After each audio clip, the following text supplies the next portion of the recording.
Yeah. Like my favorite instance of blast beats is Unearth, Shadows in the Light. Damn. Or Darkness in the Light. The one that came out. That's an old school one. Yeah, the one that came out in 2011. It has fucking Justin Foley from Killswitch on drums. Mick Foley, you mean? Mick Foley, yeah. Mick Foley. Mankind on drums. Yeah. Have a nice day. But he has the most tasteful application of blast beats because it'll be like, you know, he'll be playing like a solid groove and then it'll blast beat just to make you feel really fast and then he'll go back to the groove. No, I like blast beats when it has a very doomy guitar section. That's me. Like fast drums against slow guitar. Right. That's me. I like that. For me, it has to be like come out of a mid-tempo thing, everyone gets fast, and then go back to the mid-tempo thing. Yeah. And go back into like a groove or something like that. Isn't that there? Everyone has their preference of metal. That. Well, I mean that's why we listen to this, right? Yeah. There's a little something for everyone. It's amazing. Mm-hmm. Yeah. So we're gonna start this, or are we ready to go? Was it already started? Yeah, I had it on for like 2 minutes. Yes. Nice. Awesome. All right. Banter. I love it. And that's your cold open, folks.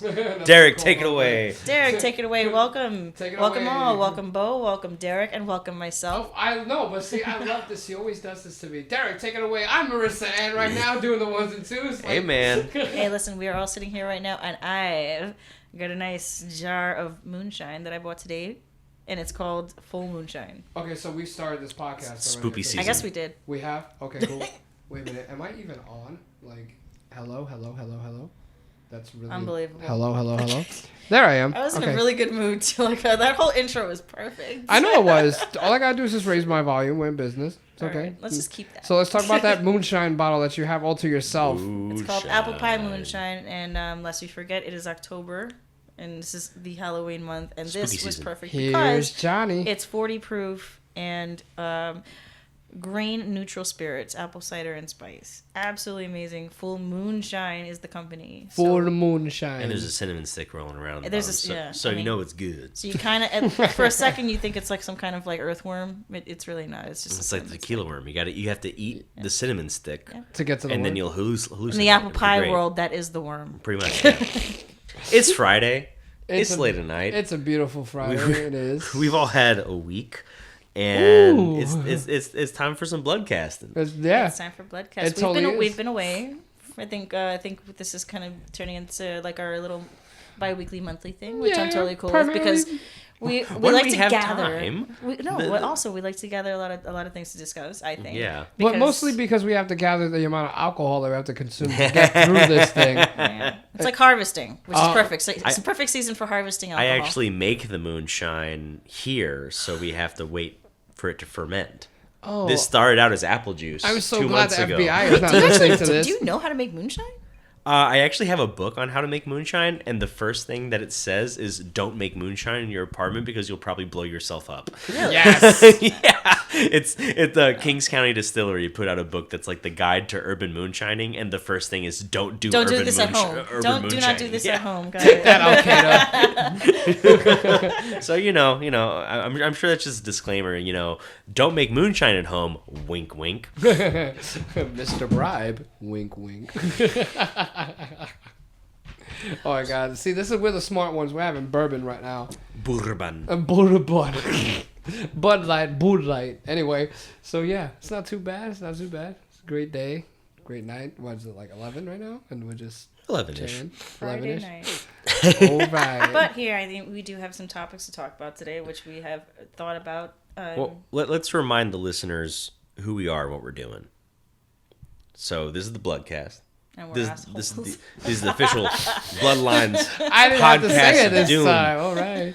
The this podcast is, second episode of Doom. Bloodcast, and I think I like the title of this because it's called Scream Bloody More. And it's kind of appropriate considering it is Halloween month. So. Yeah, right? That was good, Bo. that was not as good as it could. The thing about a death growl, a lot of people don't know this, is like, unless you do it, is it requires a whole lot of air, so you have to like fill your gullet with all the gases in the room and then just like force it out. You kind of like squeezing out a powerful fart. Also, only I see the Derek's fart your inspiration. comes out of your throat. You know what? Talking out of my ass is my forte, okay? Oh, it is. No, it's not. Bloodcast. Episode 2. Scream Bloody More. That's what I put in the notes, so I guess that's the title. I'm Bo Mendez, and we're going to talk about metal stuff with who we got. Who else we got? We have Marissa Andover in the. I'm the one with the moonshine. And the moonshine. Yeah, with the suit blazer going on. Oh yeah, bringing some snazz, bringing some class, some professionalism, bringing some snazziness. After I come from my day job, I like to talk some shit.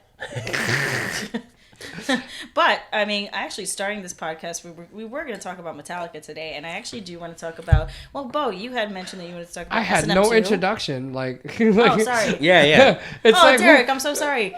You know what? This just didn't go to hell. Anyway, my name is Derek Soto. I am on the bourbon night tonight. I am in my Gary Busey form. Oh my god! Oh shit! Myself. This is going to be a real entertaining one for you guys. Then, if we're invoking the name of Busey this early on, somebody bring out the Stanley Cup. I want to drink from it. But we are going to jump right into Metallica. Yes, we are. Is that what we're doing, Marissa? Yes. Actually, yeah. Because Bo, you actually mentioned you wanted to talk about S&M too, which is the sequel to my weekend last week. You had mentioned an interesting story that I really would like our listeners to interesting hear this. Might be a strong word, but I do like the story because it's something from my childhood as a wee lad, a metal larva, way back in the day. So I have family that live in Colorado. I grew up in Texas. I don't know if we have any geography majors out there, but Colorado's not particularly close to Texas, so we used to do these road trips to Colorado every once in a while. And I was trying to recount this to my wife the other day because I took her to see S&M too. And I was trying to remember, like, okay, how did I come across the idea of S&M? Not the Discipline, the album. Not what we were dealing with last week. That's another story. I see Sloan over there just laughing. Yeah, that's a different podcast. Just looking about something else. Because we would go on these long-ass road trips, I would buy a couple of CDs to listen to on the way over. And if I remember correctly, this is like 2000, maybe 2001. I am either 10 or 11. And I remember I bought 3 CDs. There was Linkin Park's Hybrid Theory, which I contend, if you're a metal fan in our general age group and you say that Hybrid Theory isn't a fucking jam, you're a narc. You're a goddamn cop. And I will take this with me to my grave. Quit knocking on my stash, narc. Because that shit bops. It does. So it was Hybrid Theory. It was the best of Jimi Hendrix. And I disagree. It was... wait, what? You disagree that I bought the best of Jimi Hendrix? Already bringing out the fucking barbs. That's it. And I bought S&M. And so I bought S&M. He went to Christopher Street in Manhattan to buy that record. I mean, sorry, wrong S&M. I went to a Best Buy somewhere in Denver. Because why not? Denver's always 2 years behind, right? Wait, but they didn't have Circuit City? Isn't that the South Park joke? Circus or Circuit? I said Circuit City. God, you kill me sometimes. You know what? Hey, Circus City would be the bomb. Excuse me, it's my thick accent, okay? I'm sorry. I got it. Sorry. Continue. Because I was like, okay, I had grown up listening to 99.5 KISS, bless their heart, the San Antonio area rock and metal station, which has been frozen thoroughly in 1999 for the past 30 years. Yeah. I know the math doesn't add up to that, but that's the point I'm trying to make, is that time does not happen to that radio station. There's still all we had, though. And I had heard a few Metallica songs. I was, again, a young kid. I was like, this band Metallica is something special. Maybe I should get into them. I don't know. So I saw this CD, and I'm reading the back of the track listing. I'm like, okay, cool. Master of Puppets. I recognize that song. That's probably a good one. For Whom the Bell Tolls. Oh, yeah, that's also, I think I know that one. I definitely know that one. And I thought it was a greatest hits. I thought this was a collection. This is a compilation of I thought it songs. was a collection of studio cuts from the albums. And so I put it on, and I'm like, okay, cool. I'm going to listen to some old Metallica songs. It's going to be great. And this damn symphony kicks in, and they're playing Ecstasy of Gold, which this is the first time I ever heard it. And now because of this album, that song is what plays in my head whenever I see the thing that I want the most in that particular moment. Like I'm super duper duper starving and I find a place that has like bomb ass macaroni and cheese. Ecstasy of Gold plays in my head because of this album. And so not only am I hearing this veritable, you know, who's who of Metallica songs at that time, I'm hearing them backed by a symphony. And for extra background, until I got this like batch of rock albums, the only thing that I listened to was the London Philharmonic Orchestra doing all of the James Bond themes. Ah, that's amazing. Yeah, I remember that one. And the D2 Mighty Ducks soundtrack, oh, God. which was like 2 Queen songs and the original film score. So whatever's left of Emilio Estevez's career. And whatever, yeah, exactly. So at this point, I'm all about film music, movie scores. And this is like this weird combination of movie scores, like that kind of epic symphonic sound, and fucking Metallica. And makes sense. I had no idea what I was in for because, again, I thought it was the greatest hits. And so I'm hearing this crowd, I'm hearing the symphony, adding all these things, you know, and anyone who's listened to the album already knows this, but if you haven't and you've been under a rock for 20 years, I don't know. Sorry, I guess. But yeah, like, where have you been, asshole? They didn't just like compose symphonic elements to double the songs. They actually, Michael Kamen, you know, peace be upon him, wrote and helped compose music that complemented the songs. That actually added to. Michael Kamen, if you don't know who he is, he did a little number for Band of Brothers back in the Tom Hanks, Steven Spielberg thing. Right, yeah, and I think he also did What Dreams May Come. He did. You know, he was the longtime director of the San Francisco Symphony, and he was a composer in his own right, and so he composed these elements. Originally, I learned this later, he was approached by Metallica to compose orchestral elements for Nothing Else Matters, and originally for the Black Album, and they're like, they listen to the cut and they're like, all right, Michael, that's great. Maybe roll it back some. So there's like an extra version of Nothing Else Matters that has the extra orchestration. But anyway, that's my experience with S&M 1. It's my first foray into Metallica. Your first foray? Yeah. Man, I'm all about the innuendos. Yo, we don't want. No one wants Lars. We're talking about S&M. Why not? It's my first foray into. See? My first exposure to Metallica. That still sounds wrong. And they added all this other stuff. No more bourbon that for just you. It took the already epic nature of so many of these long songs. Call of Cthulhu played live, which is a rarity. Master of Puppets in its full entirety. And, you know, of course, this S&M 1 came out in 1999, so it had all these kind of now deeper cuts from the Load and Reload era. Right. Bleeding Me, Hero of the Day, Devil's Dance, and, like, maybe these aren't the things on the tip of people's tongues when they're talking about great Metallica songs. Well, but not only that, but they're not on the set list, period, so, you know. But adding the orchestral elements to those, Until It Sleeps, you know, they just added a whole nother layer. I was telling my wife Sloan while we were watching S&M 2 because some of these songs from S&M 1 transferred over. Yeah, they're playing Outlaw Torn, and I lean over to her and I'm like, this is my favorite Metallica song for a very, very long time.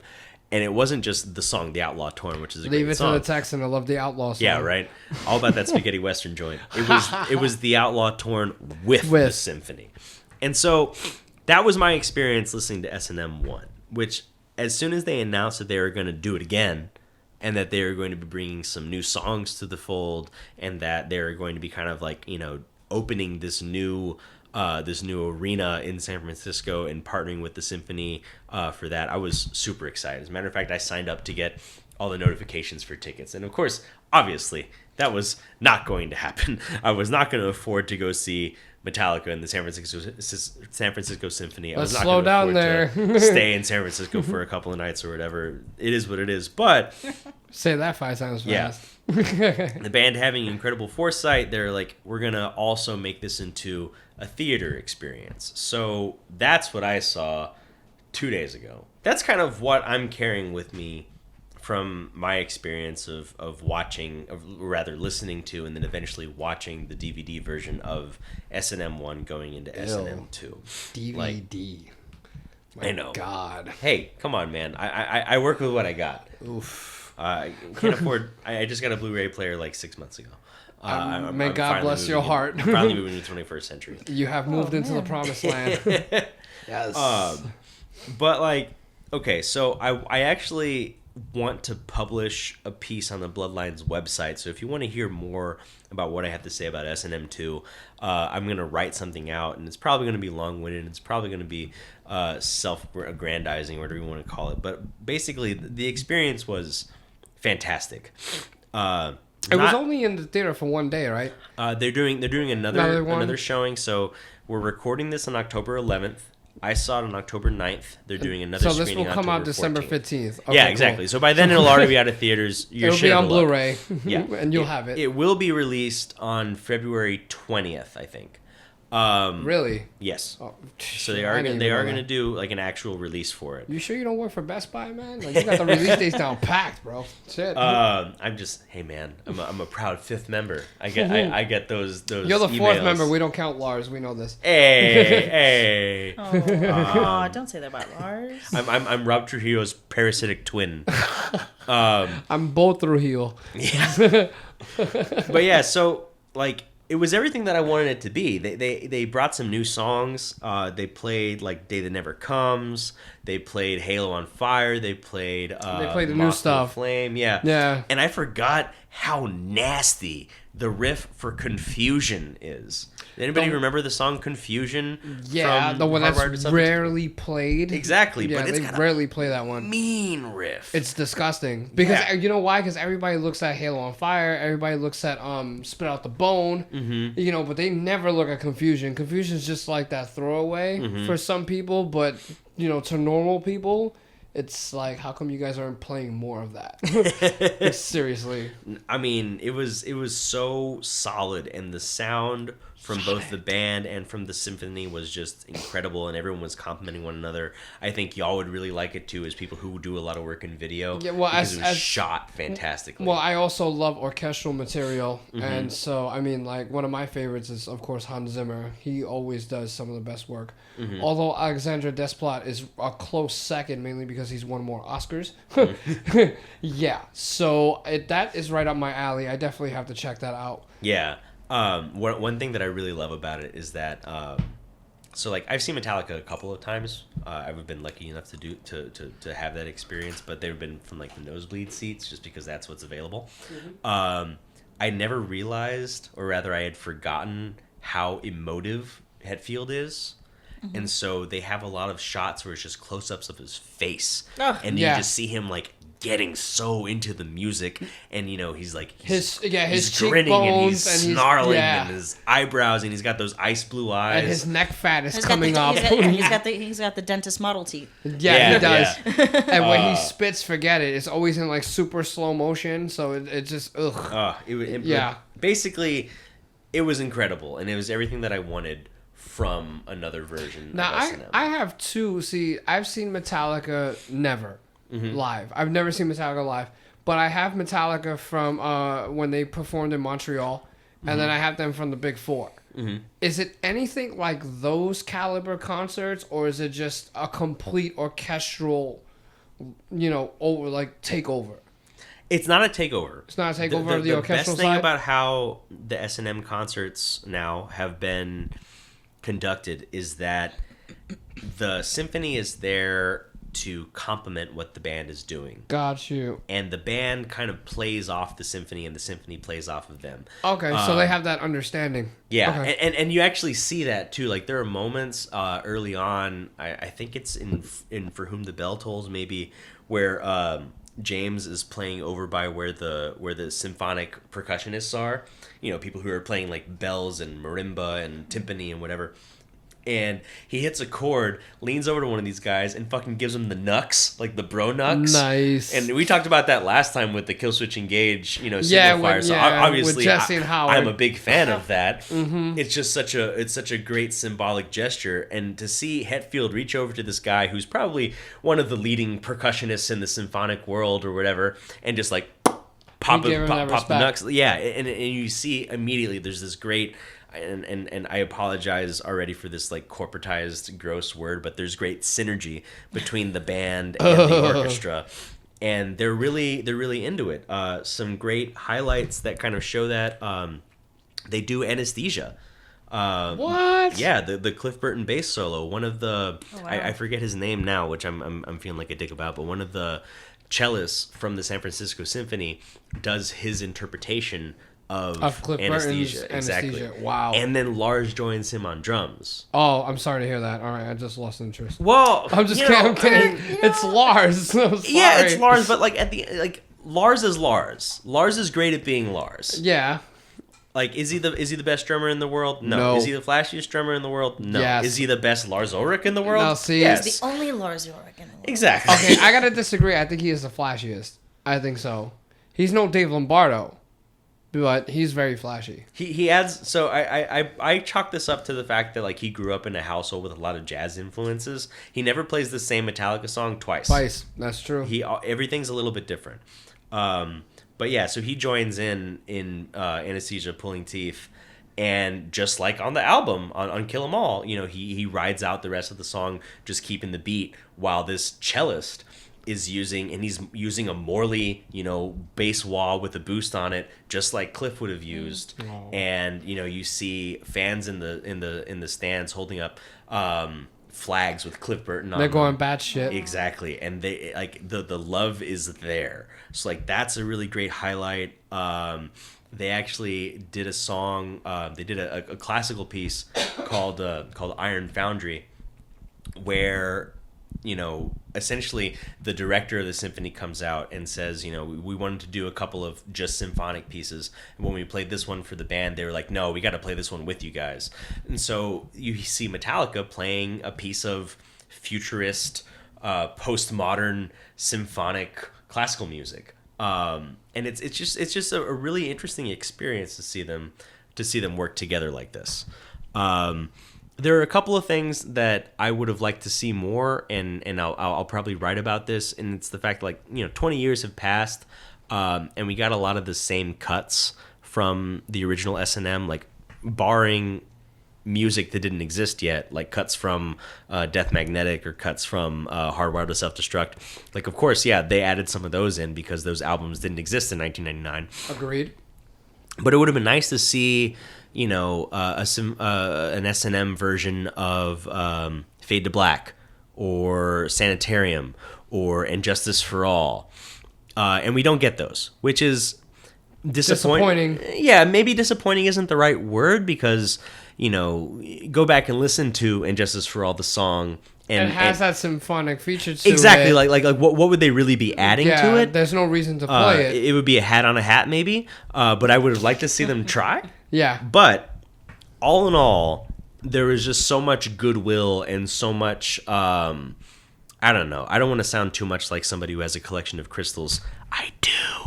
But there is really good energy in this. And so I'm really happy that they did S&M 2, especially, you know, if we want to hop to another topic that's still Metallica adjacent. What's going on with the band right now? Yeah, Uncle James is off the wagon, unfortunately. James Hetfield actually checked into rehab recently. Checked back into rehab. Well, checked back into rehab. I think the last time that he did was, I think it was 2003? 2004 or something like that. It was either during or immediately prior to the Saint Anger sessions. And that's a lot of what influeed the album. It was because of Lars's snare. Fuck off. Man. Like that. Your snare will put anything. That might be a reason for someone to drink, but that's not a reason for someone to seek help with their drinking problem. Oh, a lot of fans seeked help after that fucking record. I'm going to tell you that right now. Actually, you know what? According to an article in Louder Sound, they did actually point out that Hetfield entered rehab after filming the 2004 documentary of Some Kind of Monster. Mm-hmm.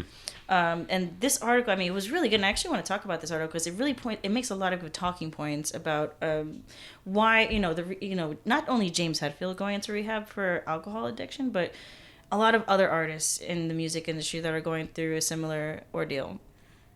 Well, do you think that's related towards mental health? Well, yeah. I mean, definitely, of course. I mean, going off. I mean, we're talking about Metallica, so. You know, it's a lot to do with mental health.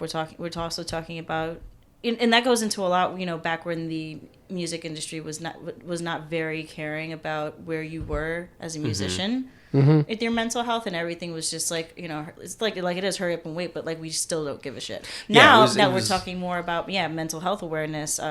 They're more accommodating. Like I read that article you're mentioning too, and there's definitely a spot in it where they're mentioning like if this were the 80s or even the early 90s, if someone was experiencing problems with substance abuse, they would expect them to either work through it, or sometimes people in the industry would enable it. It's like, you can't perform without Coke. Well, we'll give you Coke. Here's a big old, brick of Coke. Have fun. And then, hashtag Motley Crue. I mean, and for example, that because it was enabled. I mean, we've had greats like Kurt Cobain, who passed away, because he was going through a lot of mental health issues. Right. And his career, his music career, and everyone was just like, yeah, you need this. Hey, you know what? You can have it. And it just was, everything was swept under the rug. Yeah, and it's just magnified whether your substance abuse is a coping mechanism for mental health issues, or if your mental health issues are a byproduct of your substance abuse problems. Essentially, people would just be kind of like, do whatever you got to do to make it on stage. Do whatever you got to do to finish the album.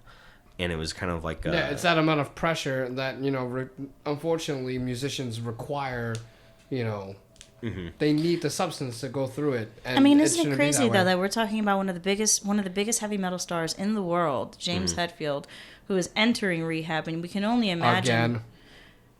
Again, yes, but he's once again entering rehab. But I mean, we can only just imagine the amount of musicians on a lower level, like just where they're up and coming, who are going through even a tougher time because they're trying to make it into the music industry. I mean, James Hetfield is an iconic heavy metal star. Yeah, but not only that, if you look at his stats for this year, how many performances and festivals he's done, Metallica grossed around 45-50 million this year. Jeez. So can you only imagine how much pressure this man has over his head? Absolutely. On a constant basis. Yeah. So like when we see fans and musicians alike worry about James Hetfield is back in rehab, and people send him well wishes, and then the rest of them are like, oh, well, he has to get back on the road because he's Metallica and all this other crazy shit. So and we've experienced a lot of those comments on websites.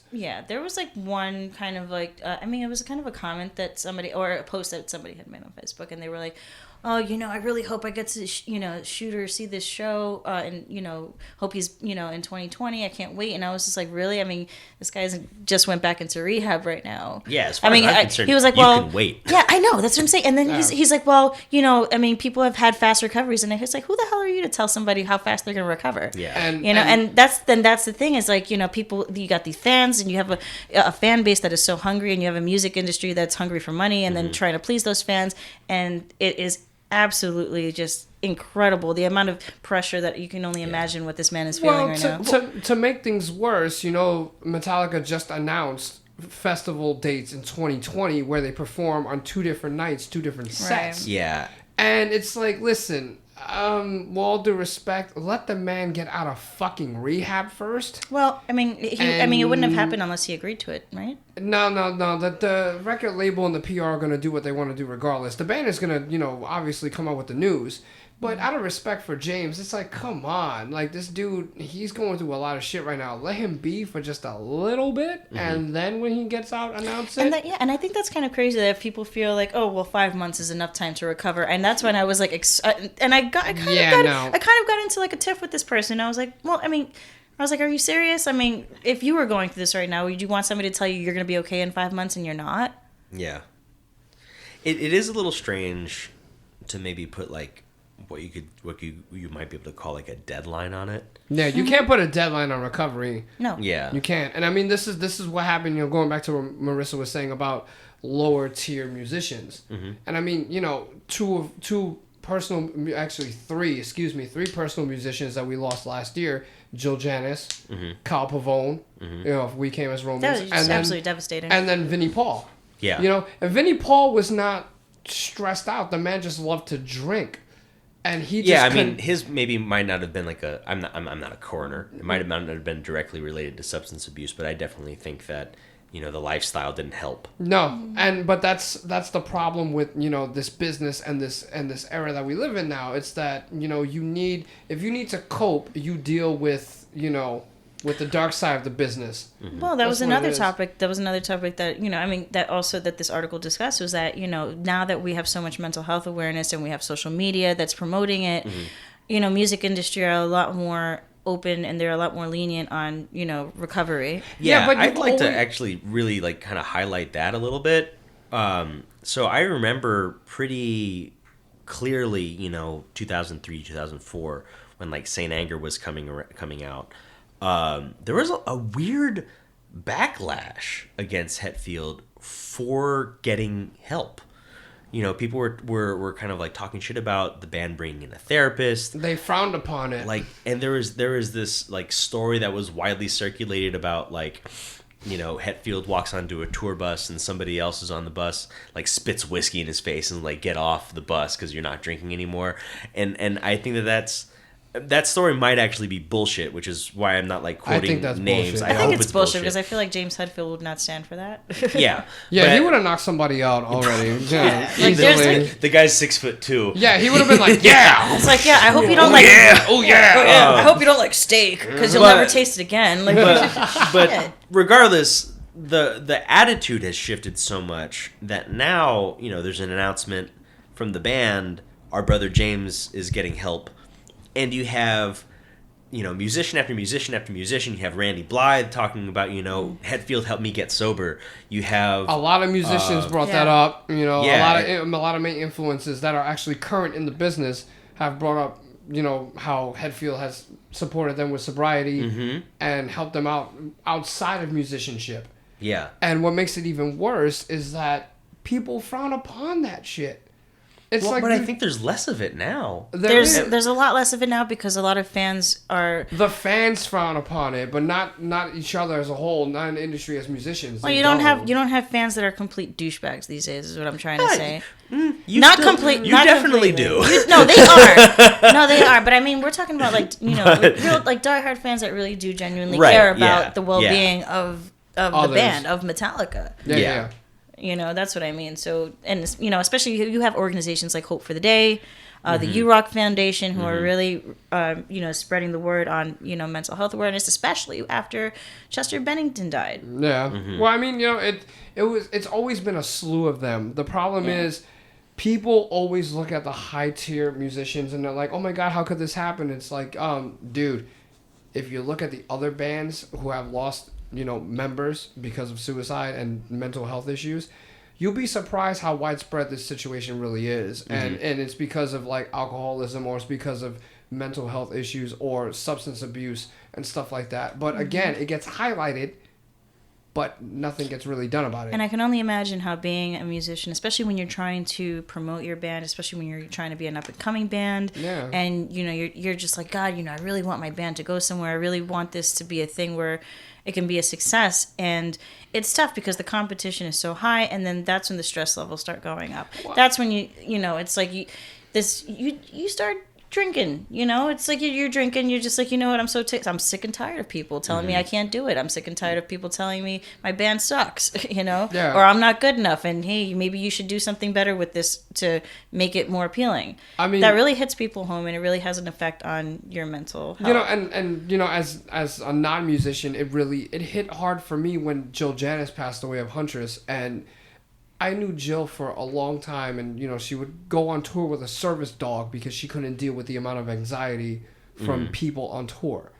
And she was a darling. She was an absolute sweetheart. And to this day, I still bump Huntress. Jill, rest in peace.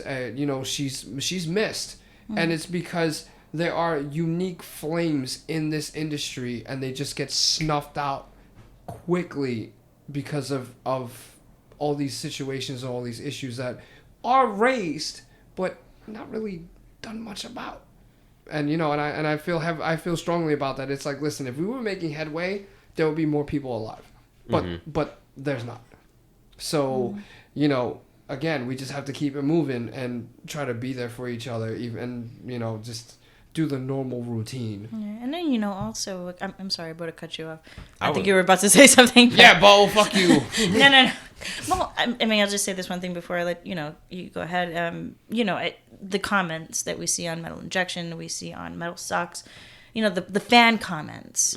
That, I mean, we think that they don't see them. Blabbermouth comments are ugly. I mean, we think, a lot of these people think, oh, they're not going to read these comments, and they're not going to, they do.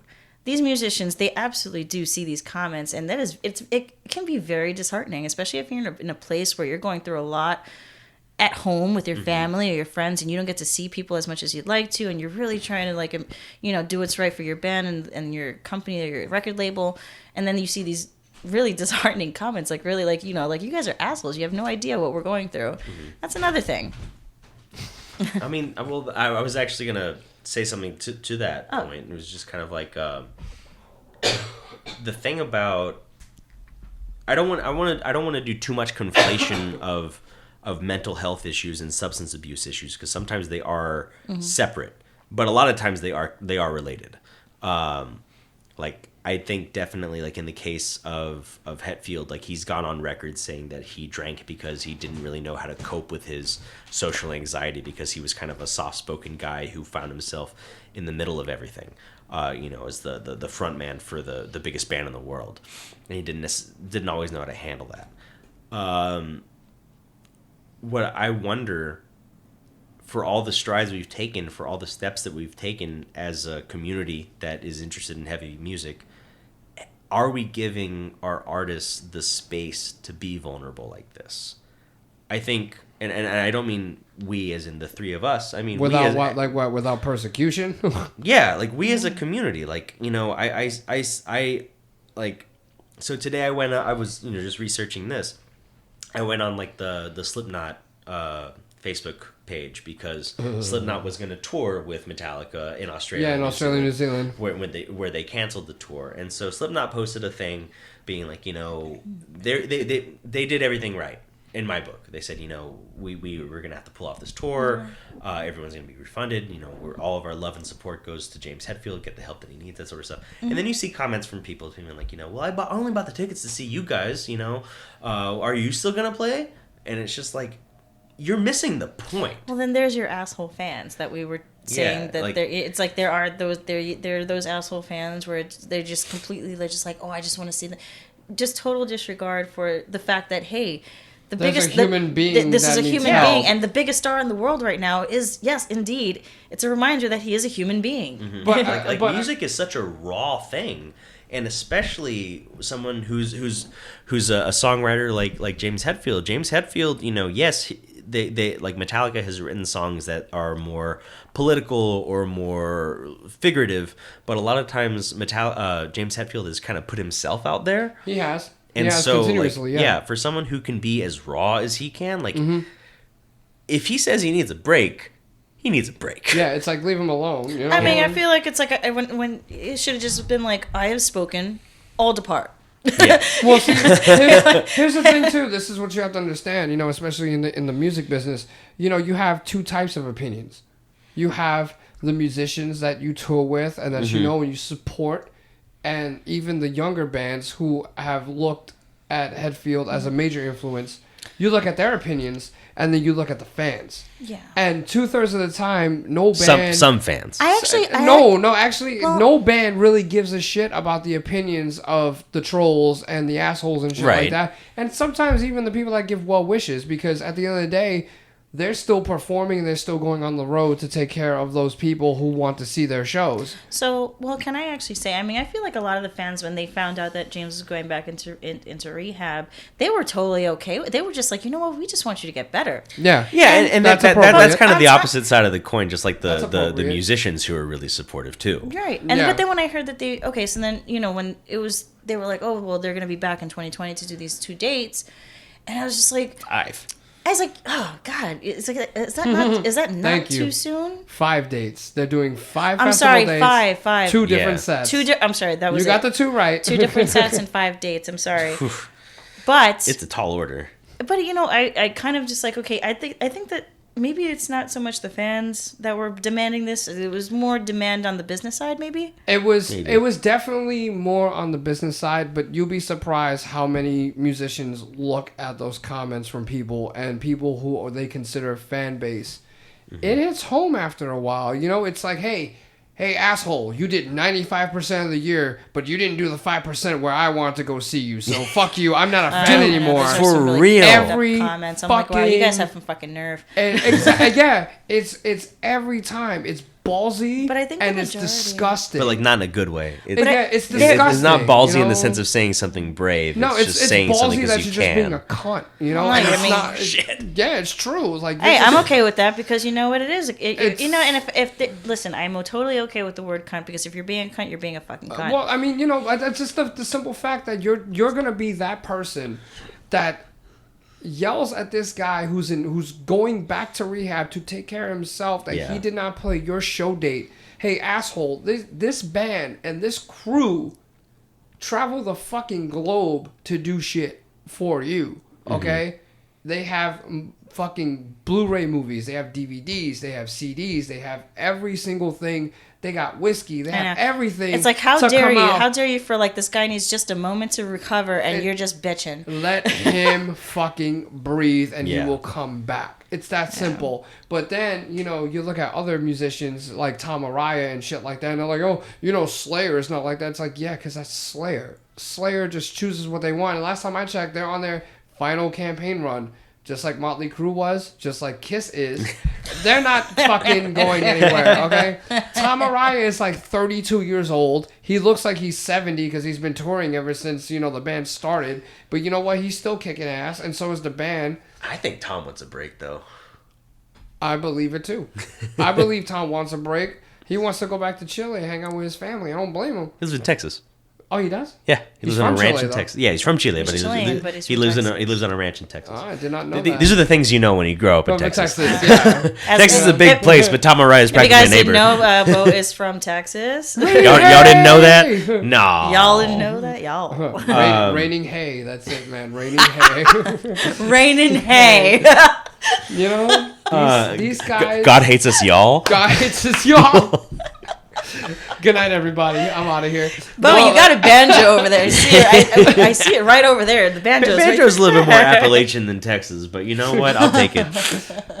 It's not right that people have to really dig down and crucify these people who spend their lives as entertainers. It's not right. It's gross. And, you know, maybe for one fucking day we can have this...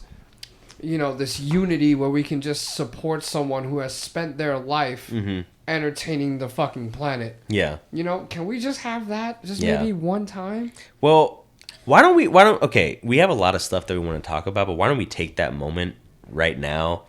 I'm just going to say, like, James Hetfield's been my hero since I was however old I was when I accidentally bought S&M thinking that it was the greatest hits. You know, best greatest hits record to save you. I bought an Explorer because of Hetfield. I grew my hair out because of Hetfield. I thought you bought the car Explorer. I used to have. For those of y'all who don't see because this is an audio thing, but I used to have really long hair, and I was like, oh man, I want to have long hair like James Hetfield. Beautiful hair. It ended up looking more like Kirk Hammett's because it's curly, but you know what? I took it. But yeah, I bought an Explorer guitar to be like James Hetfield. I started wearing fucking biker boots, even though I can't ride a motorcycle, to be like James Hetfield. James Hetfield has been my hero for a really, really long time. The man has had a major influence on fans, musicians, up-and-coming musicians, other legends. He's the right hand of doom. Exactly. He's you know, I think I even said and that's the best part about him. You know, everybody knows him as that. He is that character. Yeah. We need to have a Metallica. But the question that I am dying to know is for how long? However long they want to do it, which is kind of what I want to do. Until they croak. Essentially. I think that's expecting too much of our musicians to be musicians until they die. I'm just talking about Metallica. I want them to make the music that they want to make as long as they want to make it. And so that's why I kind of wanted to steer us. I kind of disagree because I don't know if you know a little band called Motley Crue and a little man named Vince Neil. he wanted to keep doing music till he retired, and he just did not know when to stop because he got all fat and sluggish, and he couldn't sing any songs for the life of him. Point proving that little meme that goes around the internet with "Kickstart My Heart." That's a very good point.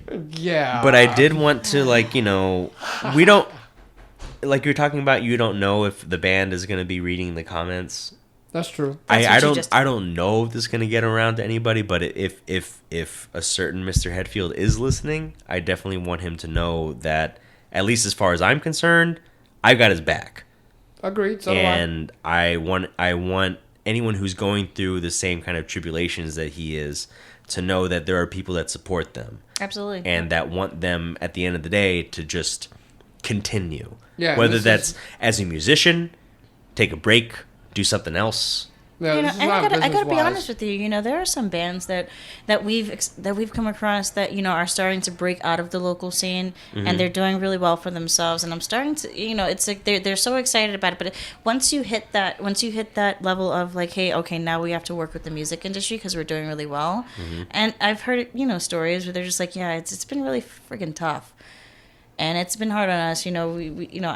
I miss my friends back home, and they're, you know, once they finish tour, they're coming home and then they're writing new music, and so it's a lot of people that some people that I've known that have been in the local scene. They started working with, let's say, with like, you know, their PR companies that they got introduced to, and their PR companies tell them, well, this is what is going to look good, and whatever you were doing before, don't do it.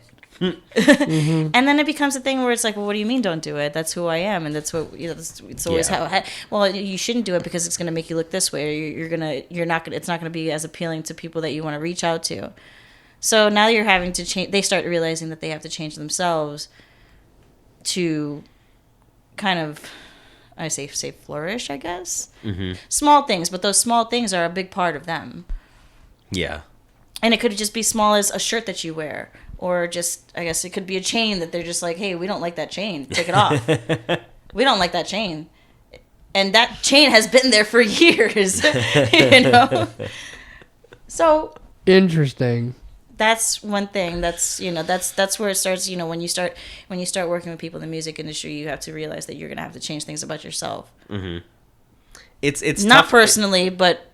It's tough to walk the line. Appearance-wise, or, you know. Music is something, you know, as a musician, it's something that, like, it can take a lot out of you, because you want to be honest, you want to be true to yourself, right? But at the same time, you want to do something that resonates with other people, and in order to do that, you have to kind of try and bridge a bit of a gap between what you put up around yourself and what they want. And to be quite honest, there is a huge gap in my glass right now because it's empty, so this calls for a beer run.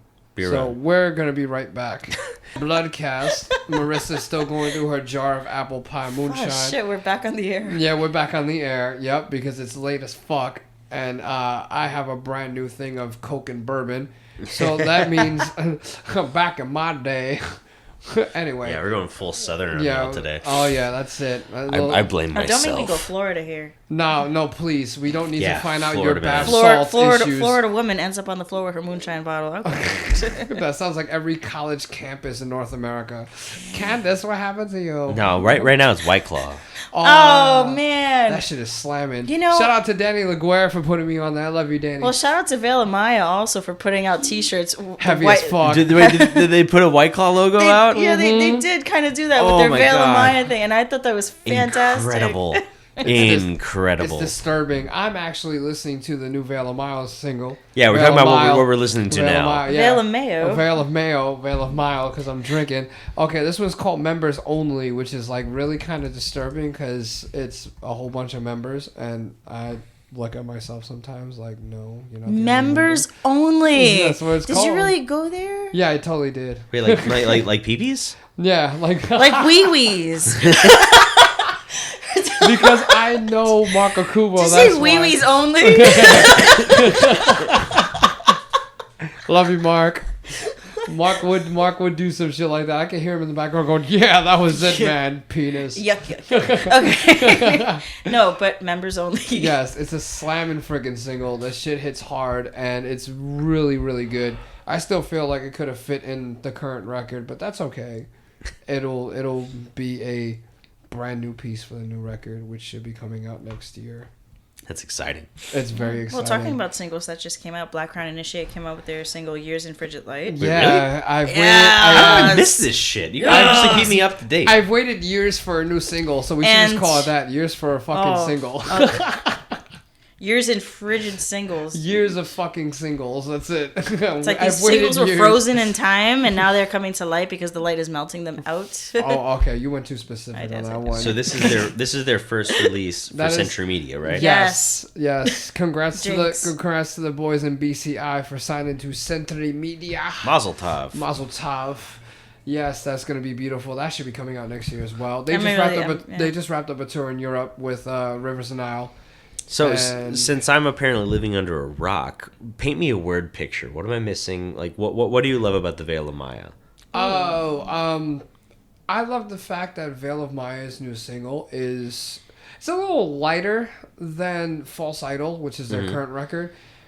But it's groovier than it is. And I mean, you know, when Matriarch came out, which was the first record with Lucas, with their new singer, it was very heavy. The clean vocals. Yes, the clean vocals. You know, this was we're going to follow Periphery type shit, and we're going to do the clean vocals. And it worked out for the better. I mean, it really did. I feel like Matriarch was a lot heavier than False Idol. That's exactly what I was getting to. Okay. Matriarch is very...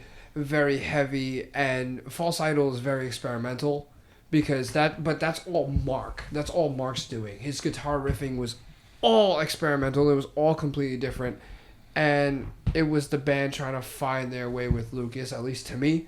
And then Members Only came out, which is the current single, and it's just like, wow, they finally fucking found it. Yeah, they did. And I feel that way because, don't get me wrong, I love Matriarch. That's the best. The Lucas Magyar era is Matriarch. Brandon Butler era is id. That's it. It doesn't. I love Eclipse and I love that record, but that's not it. It's id for him. That's it. Very so good.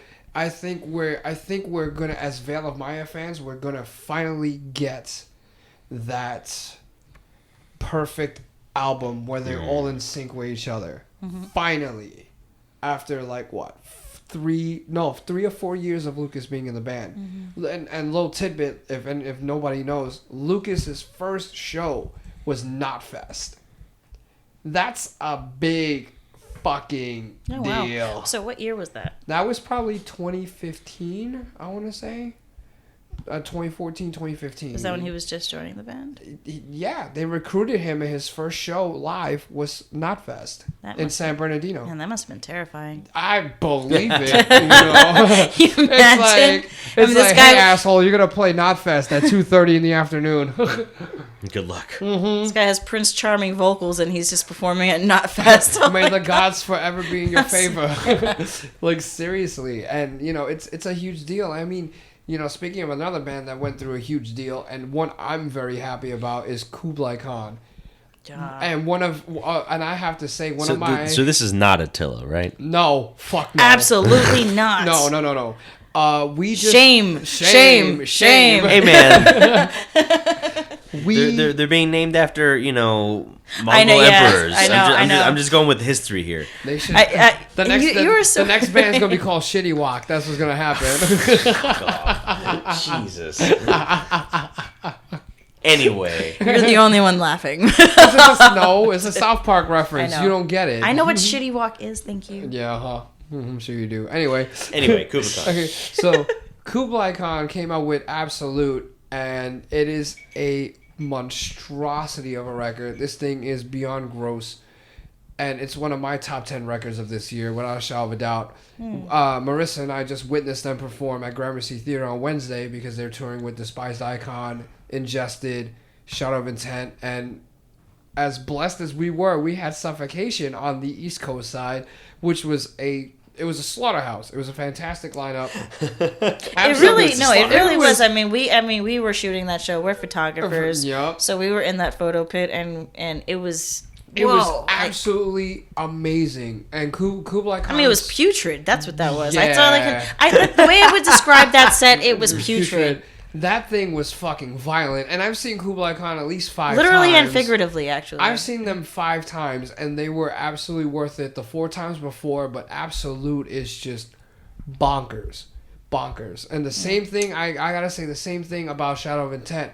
Oh, I was just about to get into that because we were talking about what we're listening to right now, and I was going to say Shadow of Intent. And I stole it from you because I'm listening to it as well. That's because they opened up for Kublai Khan. Yes, they did. And they're opening up on this tour, Connecticut and Rhode Island boys, and they're just...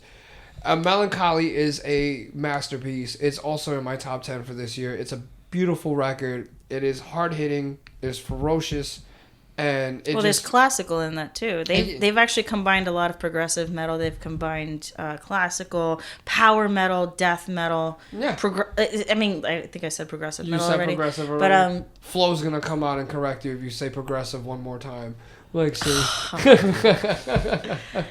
I gotta say, I'm on that album. I think my favorite song was "Underneath the Sullen Moon," and then they have an instrumental which is like 10 minutes long. Yeah. The Dreaded Mystic Abyss. Yep. Oh yeah, these guys are gonna be very scary in the future, and I know I for one look forward to them. And another shout out goes to Gatecreeper for their new record, Bananas, and. Surprisingly enough, Lacuna Coil. I'm kind of yes with it. I'm a solid 75%. It was a good album. I like this new record. It's different, but it's very metalcore, and it's not like Lacuna Coil. No fucking way. Well, I gotta give a shout out also to Chelsea Wolfe. She just came out with an album. Yeah, she came out with one 2 months ago. Oh man, it's really, really good. I don't know if any of you heard it. I hope you agree. I've actually been meaning to check it out. I like that kind of like dark, moody stuff. Yes, Chelsea Wolfe is slamming for that. The one before this one was the one that got me into her music, and it was. I like the one. I honestly, personally, I like the one before. I like the last one, but this one is actually a lot more. How do I say it? It's a lot more sullen. It's a little softer. It makes you feel like you're living in Sleepy Hollow 365 days out of the year. There's nothing bad about that. I know there is. No, there's nothing bad about it. Like talk about painting me a word picture. That's my favorite word picture. That's exactly why I painted it, Picasso. It's exactly it. I gotta tell you, for the fall season, my top picks for the fall season are Lacuna Coil and it's been Chelsea Wolfe. Nice. And Shadow of Intent. Yes. Also, let's not forget a little band called Car Bomb because they came out with their record Mordial. Oh yeah, congratulations to Car Bomb. That is whoa. Yeah, XOXOY is easily one of the best songs on that record. If you disagree with me, I will fight you and break your knees with a crowbar. But also, that thing is beautiful. Damn, you cut me off. But Machine Head just came out with a new single also. Yeah, so we're talking about like what we're listening to, like to hop back to sad sullen stuff. I found myself listening to the new Nick Cave and the Bad Seeds album, Ghosteen. Okay, yes, Ghosteen, yes. Which I am only halfway through because I was listening to it at work and it made me cry. It's like a Legend of Zelda soundtrack. And I wasn't ready to cry at work. Yeah, it does that. it's a very moving piece of music, and when you consider the backstory behind it, if I feel like we've been talking about a lot of backstories right now, so I'm not going to get into it. Just Google it. It's incredibly moving, and that's probably the most recent thing that I like sought out to check out because next to Opeth. Because and the new Opeth, which again I'm still kind of getting into Opeth, but I'm really enjoying where this latest album Incauda Venenum is taking me right now. But what I've listened to a lot today is the brand new Machine Head song Do or Die. I feel like I should preface this by saying like I'm a pretty big Machine Head fan. I saw them. Do or Die was actually the name of Rob Flynn's final wish for his career. Jesus. Okay, so this is where it gets hairy because you like this, and I'm gonna be mediator here. No. Don't be devil's advocate, Marissa. No, she's being moderator. She's being. Also, she's like Lester Holt for the Democratic debates. Yes. Okay, I guess. Did you do a good job? I don't know. You know what? I brought this up because Bo, you had mentioned to me before that you were like, yeah, I like this track. I like it, and okay, but you did say that you were a fan of Machine Head, and so I first saw Machine Head when it was for my fucking 15th birthday. What was it? Wow, the bourbon's really hitting me right now. The album with Imperium on it, Through the Shadows of Empires.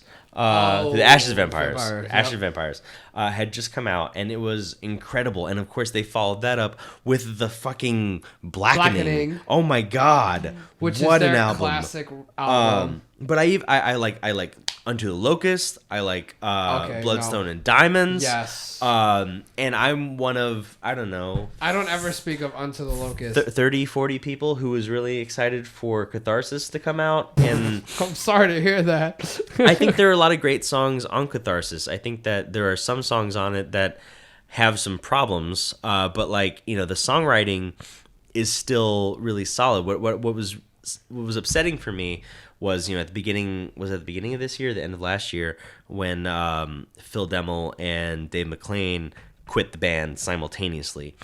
Both of them cited the fact that Machine Head had kind of turned into a Rob Flynn solo project, and I agree with that. That really bummed me out because I like Rob Flynn.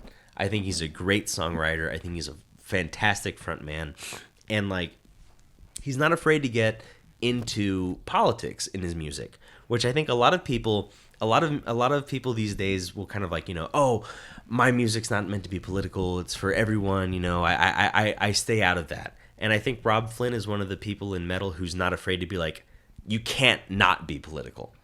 To say that you're not political is itself political. It's saying that you're safe enough to not get involved in politics. Yeah, I agree with that. And Rob Flynn was brave enough to use kind of a blunt word, brave enough to confront current issues in his music. Well, funny enough, he has always done that in his music, but it was more prevalent when he faced Phil Anselmo for his little debacle that he had, with his little Kyle moment in time, and people were just like, yeah, we're gonna forgive Phil, and Rob Flynn was like, nope. I'm not forgiving that motherfucker for the life of me. And you're talking about Phil Anselmo? Yeah. When Phil Anselmo had his little white power, moment, and everybody was just like, oh, Uncle Phil, you shouldn't be doing that. So there's a reason why you actually debunked that, right? I was actually upset at the fact, and it was funny because as soon as Rob Flynn went after Phil Anselmo, his career tanked. I think that was Rob Flynn.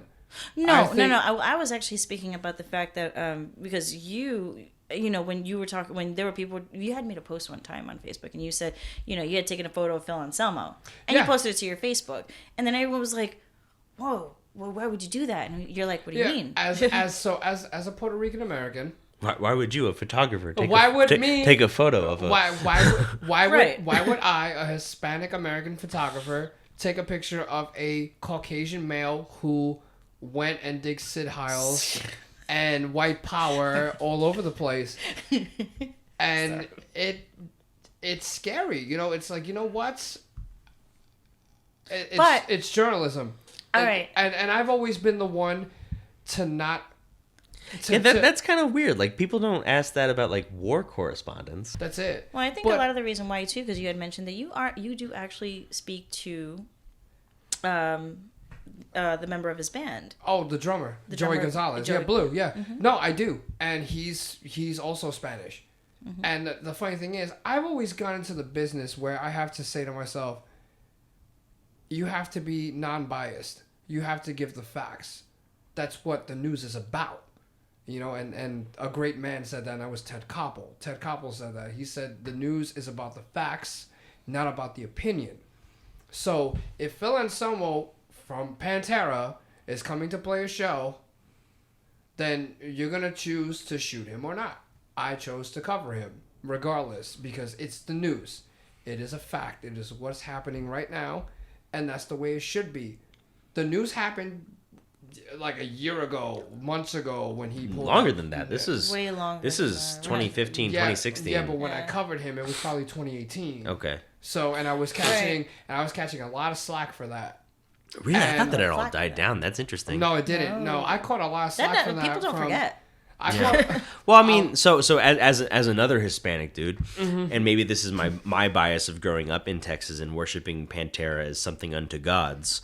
I watched, like, Phil put out an apology video, and I watched it and I was like, you know what, this guy seems to actually have a great deal of conviction, and he's toured the world, he's seen people from all over the place.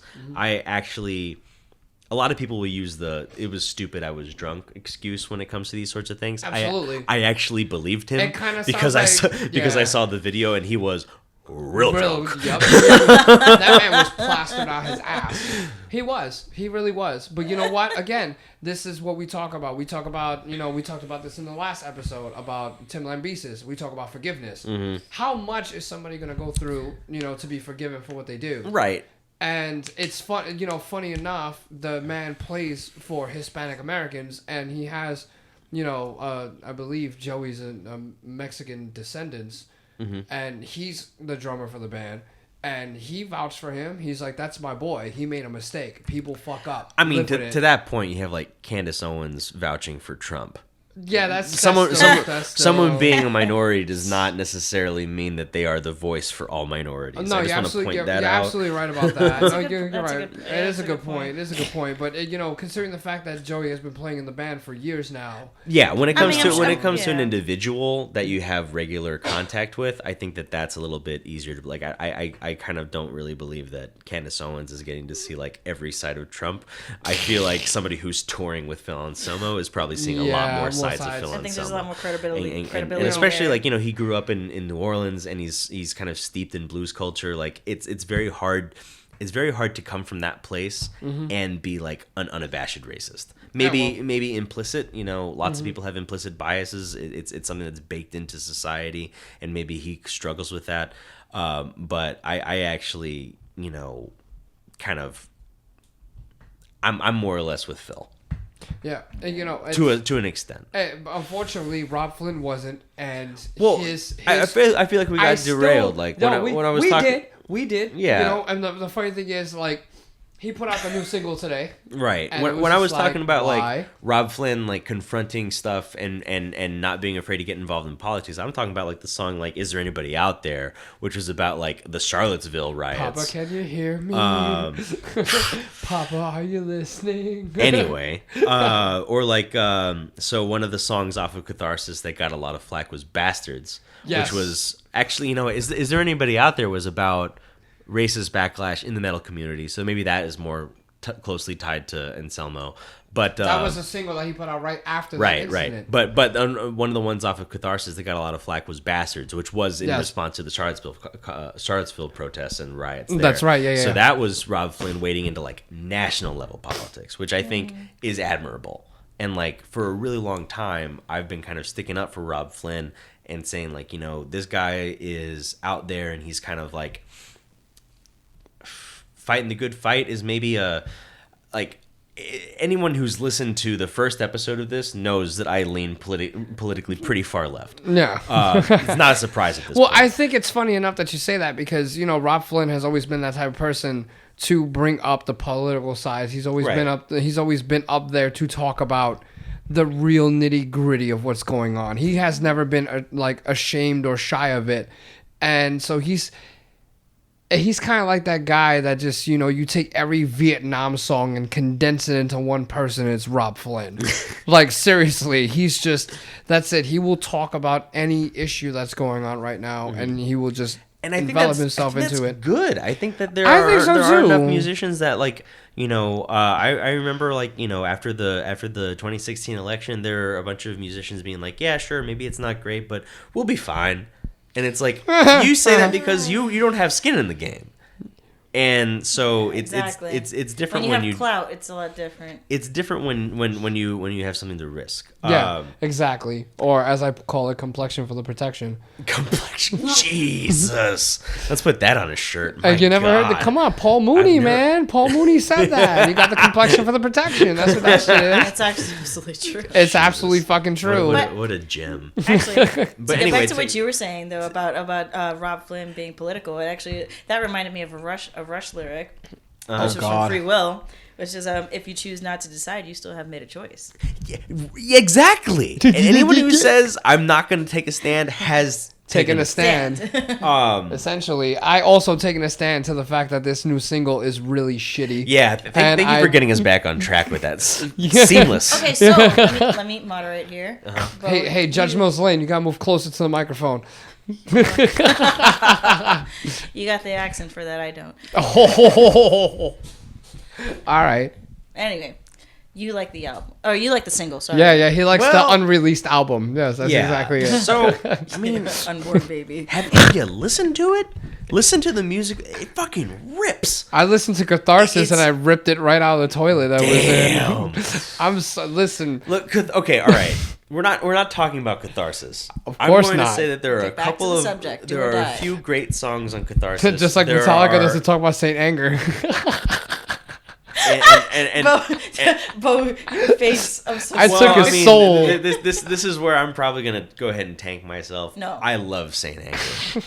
Hey, why did we hire you again? Does it snare sound like shit? You Absolutely. don't get a chance to talk yet. Saint Anger is an ugly zombie of a record, and that's all it ever set out to be, and I love it. Saint Anger is the Rick James of zombies. Were you the one that mentioned Saint Anger with strings? No, okay, maybe you weren't. No, but there is an S&M wrong podcast. There is a Saint Anger song with strings, and it's beautiful. They do the acoustic version of All Within My Hands, and it's eerie and it's creepy and it's wonderful. Anyway, forget about Catharsis. Let's talk about this song. This song, structurally, is everything that you would want from a Machine Head song.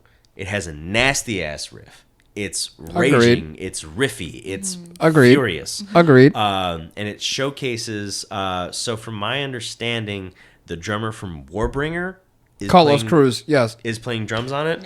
Yeah, he's playing drums on that song. And Flynn is doing all the guitars. Yep. Of course, Jared from Machine, the lone remaining, remaining member of Machine Head is doing bass. And then Logan Mader is on guitars. But. Is he though? Because I think he's touring. He's touring. Yeah, that's just he's touring. My eyes were well, that's funny because Vogue from Decapitated is doing. He's guitars. Also just for touring. Like I'm talking about this song. This song is Vogue, I think. He's in the video, but from my understanding, having read a couple of releases about it, the song, the studio cut is the drummer from Warbringer, Rob Flynn. And Jared, I'm sorry, I can't pronounce your last name. Jared McEchters. That one. Yeah, that guy. And it's everything you'd want out of a Machine Head song. It's got a great like kind of neo thrash opening riff. It's got a strong, just like nasty groove breakdown. It's got melodic guitar harmonies, and it's furious. Yeah, I agree with that, but like, see, it depends on your staple of a song. Mm-hmm. I mean, like, so what's your staple single out of the entire discography from Machine Head, and compare that to this new single? Oh my god, are you singles only? Imperium.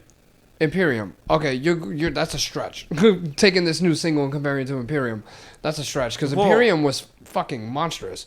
This one, I feel like they're having an identity issue, and they can't figure out. Rob cannot figure out what he's trying to do with this band. Well, that's kind of what brings me to this. I think it's funny, Marissa, in your role as Marissa moderator, just stomped her foot down like, bitch. Bo, you like the song, and I'm gonna be totally honest. I like the music. I do too, and I was just about to get into that because and you know what? As I'm playing moderator here, because I can't say that I've listened to Machine Head religiously because I've listened to them on and off. I'm not a fan like that, but I do like their music. I can appreciate it here and there. Agreed. But I actually before this podcast, since you brought up, say, you know what? Let's talk about Machine Head today, and I'm like, all right, you know what? Let me actually fucking listen to this song. So I actually listened to it today, and I'm like, all right. She put me through it, and I was terrified. And I'm like, I like the music. Mm-hmm. I hate the lyrics. The lyrics are absolutely. You know what? Okay, all right. With all due respect, let's put a pin in that. Rob Flynn, I think you put out a good single. It was good. She's being too modest. But I think that the lyrics, the direction where the lyrics are going, mm-hmm. it threw me off a little bit. Okay. I want to hear what you think, Derek. Okay. No, I'm gonna get this through right now. I love Rob. I do. I love Rob Flynn. I loved him when he had his Bill and Ted moment with Phil Demmel. I love that a lot. And he went through a lot with Phil. But this man has lost his fucking groove. Right after Bloodstone and Diamonds. Wait, you have no mercy. Oh. No, I don't. I'm being dead serious. Because I'm a Machine Head fan. Okay. I love the Blackening. The Blackening is the imperial record for Machine Head. Like, that's it. Without a shadow of a doubt. That is it. Okay? And then they did, Unto the Locust, and it was like, what the fuck was that? Which a lot of Machine Head fans were kind of pissed off about. I know I was. And then they came out with Bloodstone and Diamonds, which was fucking amazing. And then it dragged to like the 5th song. I went through 5 songs straight because I love them. But it didn't hold me. Then Catharsis came out, and it was just like, okay, you guys have just hit the nut house. Like, what is this? This was supposed to be a good record, and it just wasn't. It was everywhere, which is sad, because there's only one other band who I have a lot of love for, who I know personally, and they had a record that was completely a bomb, and that's Suicide Silence. That record was fucking doo-doo. I'm sorry. I love Eddie, and I love that group, just like I love Machine Head. But Catharsis was fucking doo-doo. It really was. And I really hope that Rob Flynn figures out what he's doing. Bro. Yeah. Too far. If I didn't not in my house. Not in my house. That's the Machine Head fan. I kind of feel guilty for planting that seed in your head, and that was. I was gonna hear the song anyway. I heard the song way before you played it. The Limp Bizkit bit, but. Oh no, the Limp. Listen, I'm just shocked to see someone of his caliber just fall. But he did not fall. I don't think he fell. I just think that he's just. I think he's stumbling. He's feeling out an era that is kind of like new territory for him. It shouldn't be new territory, because this is not like Disturbed or Breaking Benjamin or bands that have not changed their formula since they started. This is a band that has been constantly trying to renovate the wheel, and the problem is they made a fucking square this time. It doesn't rock that way. I am not swaying you. It just doesn't. I'm sorry. I love Machine Head. I love Rob Flynn. He's a gentle freaking soul, and he's a good dude. But my God, I just don't understand where his head has been for the past year. God help you. If Rob Flynn is hearing this, I kind of expected this to be like. If he is, I hope he understands my honesty. And if he doesn't, then that's his opinion. I mean maybe. I kind of expected this to be us butting heads, but I'm actually kind of with you on this. Ooh. Game changer. Well, because I know, right? You're out as moderator. Yeah. The same problem that I have with this song that was supposed to be the centerpiece of this part of the conversation is the same problem that I have with all of Catharsis, really, or a lot of Catharsis. So I really love the title track. I like Bastards. Absolutely. I like a couple of other songs here and there. I have real problems with. I had to look it up. Like the song "Razorblade Smile," the song "Triple Beam," and it's like these are songs that are musically really sound, but the lyrical content. It's just trash. It's trash. It comes off as kind of juvenile. It comes off as kind of bitter. It comes off as kind of egotistical, all at the same time. Because the man is angry. But he's not angry in the right sense. Well, here's the thing, though. As a point of like acknowledging that criticism, but also kind of understanding where what might lead to this, I think that Rob Flynn has been able to put into his lyrics stuff like the Rodney King riots. He's been able to confront the Bush administration. He's been able to confront all these other things in recent American history that have led to these really big cultural moments. Yeah, mainly because he's the only fucking person that chooses to acknowledge that. Right. When in essence, music is supposed to be that getaway, that rebellion, and you have musicians that just are on the tight wire right now, afraid of falling because they don't know if they want to be that band or that musicianship. Well, I also think we live in really fucking crazy times. I agree with that. Kind of like maybe not unprecedented, but they are unprecedented times. Mainly, and again, like if you look at my favorite era, and I know this is kind of fucked up for me to say, but Vietnam opened up every which way for musicians to fucking put out music. An entire counterculture came out and to this day, even in classical music, right? The Valkyries is one of the biggest ones. May God help me. Well, I mean, that existed before Vietnam. Yeah, it did, but it became more prevalent because of Vietnam, because it was used in cinema frequently, just like CCR. But that came out in the 80s. It came out, yeah, it came out. It just happened to be tied to that era. Yeah. It just fits. It wasn't because of cinema. No, but cinema actually resurrected the importance of that piece. That's what happened to it. Well, and I'm straying off the topic here, but getting back on topic, Rob Flynn has just been that man that's just like, you know what? These are the fucking issues that are going on. I'm going to make music about it. I'm not going to be like Corey Taylor, that just everyone wants to know what Corey Taylor thinks, and he's on Blabbermouth and Metal Injection and all those other websites. I'm not going to be like freaking Tommy Lee talking, fuck Trump and all this other bullshit. No, actually, I'm going to put the lyrics for Razor Blade Smile. Yes, he is. He is going to be that guy. Yeah, okay. But see, Rob Flynn does it in music. Yeah. He actually makes pieces about it, whereas people are just on the news continuously. It's like, bro, we know how you fucking feel. Like, enough. Like, we get it. Move on to something else. Well, I mean... Okay, so the thing that is tripping me up about it is that the music is good. The message I can get behind, I suppose. It's just the actual execution that's kind of fucking me up. It's sloppy. I actually know. Sloppy is actually a really good word for it. It's sloppy. So looking at a couple of lines like, I don't give a fuck about your stupid little scene, reaction videos, and all your pussy little memes. Can I just, I come on, to say, dude. when I heard this today, when I heard this track, and I'm sitting here with Derek in the room, and I'm like, all right, let me give this a chance. I honestly felt like this was kind of like a song that I would hear at a local show that was just starting out, like in a Hot Topic or something. It's like, hey, I'm going to this like local bar, or I'm gonna like. It's nothing against local music. No, nothing against local music, but like, I mean, it was just sound like an inexperienced band. That's another good way to put it. That's what I wanted to say.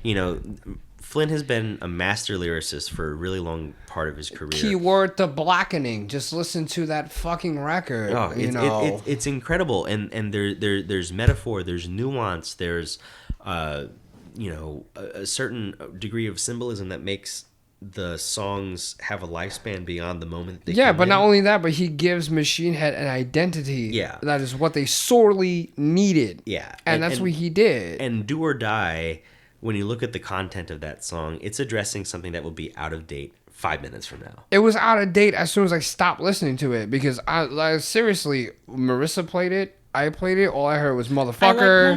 No. Do or die. Blah blah blah. Motherfucker, die, motherfucker. And I'm just the chorus like, is the strongest part. Like both said, the message is good. I thought the music was good. Music is really good. I thought it was good. Yeah. The composition from the guitars, the drums. I can get behind it. I can be in a bar and hear that music. The entire band is great, except Rob. Well, but again, the lyricism, it is Rob. It is. Yeah, but the lyricism is just like, that's not Rob. See, to me, Rob is like Bloodstone and Diamonds. Actually, I think he's having a bit of an identity crisis. That's why I was saying he's having an identity crisis. Yeah, because I felt like I said, he sounded the lyrics sounded very inexperienced. He sounds like a man who is trying to find his demographic again, and that's fucking sad, because the dude is. I think he's trying to find a way to, I guess. Transcend? No, come up with the times, I guess. He doesn't have to. What I was saying is like maybe he's like, we live in such weird times right now, And I think he might be struggling with how to address that in music. Right. I feel, especially when things are so rapid fire. Like in the span of 2 weeks, we went from the president's not going to get impeached to the president is currently getting impeacched. Like the man became Nixon in like no time. I mean, trends change. Like I'm to say the trends change every 5 minutes of the day. Yeah, there's absolutely. Something happening every time. And that's Rob Flynn's mind when he's writing a new song. That's really bugging me is that it's really rooted in when he wrote the song. It doesn't have the timelessness. It doesn't have the ability to kind of transcend when it came out. No, I'm still listening to Halo. I'm still listening to the Bloodstone and Diamonds single. I'm still listening to... that's why people love Machine Head so much, because of those great classics. Yeah, but not only that, but, the band has been able to hold a performance standard live. I mean, these guys play 2 different sets in 2 hours. They have been able to do something that no band wants to do. It's not that they can't do it, they could, they just choose not to. Machine Head is like, listen, we're going to do a fucking evening, we're going to play this record in full. That's what they did with the Catharsis. They played that whole record in full, then they played their best hits, which spanned from their entire discography, which was absolutely incredible because nobody does that. Yeah, and I was at that show and it worked. Yeah, it worked out. I was at the Bloodstone and Diamonds tour, and I went just to hear Bloodstone and Diamonds. That song is the shit. That is a timeless piece for me that will, I'll be 65 listening to that song. I really will. I will remember the time I was at Irving Plaza watching Rob, and he's looking at me like, yeah, you know the fucking lyrics, dude, because you're in the photo pin. I see you. Because, yeah. And that's the way that went. I lost my damn mind. That's the Rob Flynn I know. Yeah. This new guy, I don't fucking know who he is, and it scares me. Music, that's exactly what I'm trying to say. Musically, I don't know him. Personally, he's a good man, he's an honest man, and he knows what he's doing. That's it. That's from the experience I had from him. That's the way it is. I just wish he could figure out his music. Oh, I mean, which one of us knows him personally? Honestly, we don't know him personally, but I mean, no, I don't know him personally. I wish. If you met him, you lose your mind. Musically, we know him, but personally, we do not. Yeah, well, I've met him on several occasions, and he's a sweetheart, absolutely. But I can't get into the new stuff for life of me. I can't. Well, and I hope that he figures it out because he's a gem in this community that we need. Again. I thought we were going to be butting heads, but no, we're actually agreeing a lot. The enemy of my enemy is my friend. I think that in this moment in history, in this moment in the metal community, we need a solid Rob Flynn more than we maybe ever have. We do. And so what... I really respect his efforts in this new track. I really do. And I think that's a great point to make. Like, he is still talking about the issues. He is still talking about these things. It doesn't have the same level of finesse. It doesn't have the same level of execution. And you know what? I got to be honest. There's a lot of bands coming out where they're doing that rap metal thing right now. It's called trap metal. Really, it's called trap metal. Trap. Well, it depends on who you talk to. Like Fever 333 sometimes calls themselves trap metal. Oh, horror! And I love those guys on occasion. Yeah, and I think it's. I have isn't to say, that isn't that this dude from Let Live? Yeah. Okay, there you go. That's why. Yeah, but I feel like Do or Die is kind of is trying to reach out to that demographic. He doesn't have to. I know he doesn't have to, but you know what? It's like why not try to be experimental and see if you can reach. He's from fucking Oakland. Of course he's gonna try and put some fucking hip hop in the game. Yeah, but every band in the Cali area, if you look at it, has not changed their sound. Death Angel, Metallica, Exodus, Testament. It's just been Machine Head. Like, we're gonna try something different, and they're probably gonna crash and burn. I don't want them to, but they're probably gonna crash and burn. So what about Disturbed? Disturbed they went in a totally different direction also. Disturbed went commercial, and they're from Chicago. They're not from the Bay Area. Like, Bay Area thrash has always been Bay Area thrash, but Disturbed, the only reason why they went commercial is because, unfortunately, Asylum flopped. And that was the last record that they did before they went on that 5-year hiatus, and they made Immortalized, which was probably trash. And the only reason why is the only reason why it was good is because they did the cover by Simon and Garfunkel. That's it. That's the only reason why people will recognize that record. Unless it's what's this? The Chosen One, or I forgot the song, something by the Light. It's one of those two songs, and then The Sound of Silence. That's it. I've been a Disturbed fan since '99. I love The Sickness, and believe it or not, one of my favorite records out of all of them is Indestructible. That record was fucking beast. But when they did Asylum, and they put out that hiatus, I was pissed.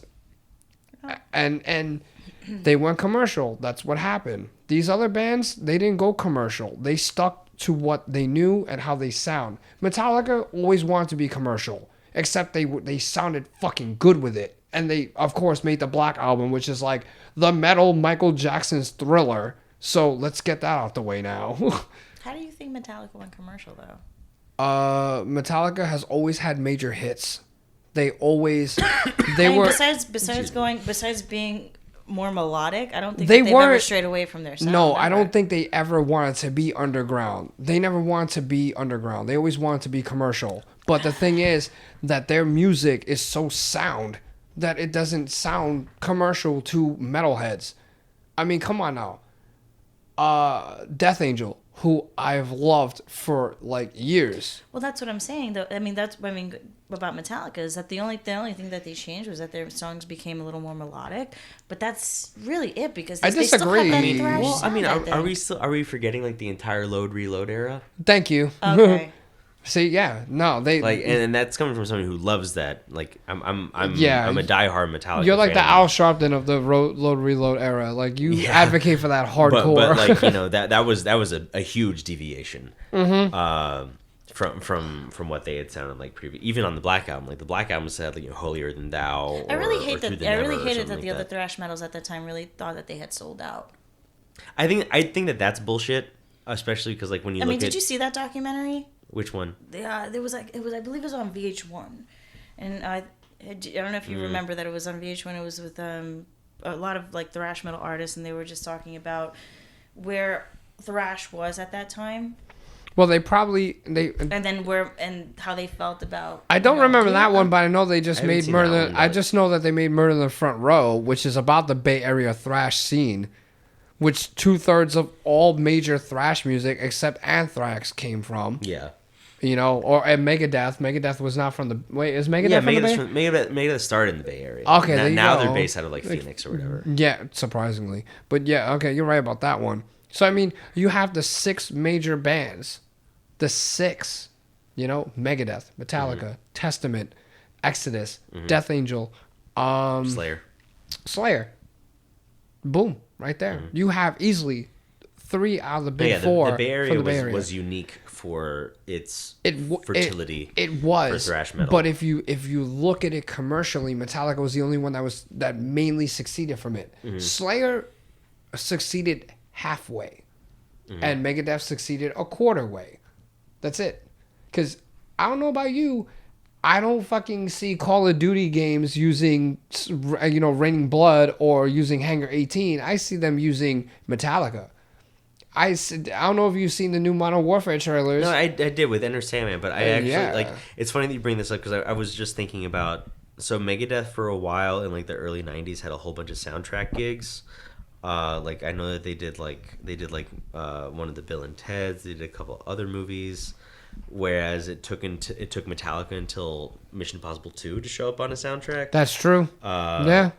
Slayer. I mean, those other bands beat them out to movie scores. Yeah, they really did. And then Metallica was dead last, but Metallica had the longevity. Yeah. Well, I mean, I feel like we're losing a thread here. I'm not sure exactly where we're heading with this. About other than the fact that like.